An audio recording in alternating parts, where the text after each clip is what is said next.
পুজোয় দুস্থ পরিবারের মুখে হাসি ফোটাতে এগিয়ে এলো পুরুলিয়ার মানবাজার ১ নম্বর ব্লকের পায়রাচালির লেটস হেল্প ইউ নামে একটি স্বেচ্ছাসেবী সংস্থা।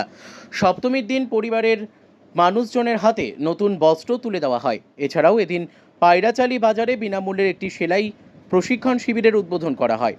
সংস্থার তরফে জানা গিয়েছে, এখান থেকে প্রশিক্ষণ নিয়ে স্বাবলম্বী হতে পারবেন মহিলারা।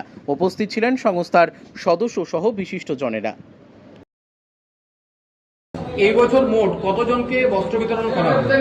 এই বছর মোট 211 জন পুরুষ মহিলা তাদের বস্ত্র বিতরণ করা হয়েছে। সংস্থার পরবর্তী লক্ষ্য কি?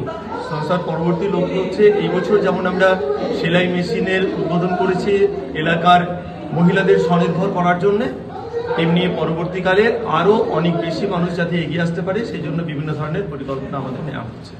আপনার নাম? আমার নাম সিদ্ধার্থ মুখার্জি, আমি লেটস হেল্প ইউ গ্রুপের বর্তমান সভাপতি।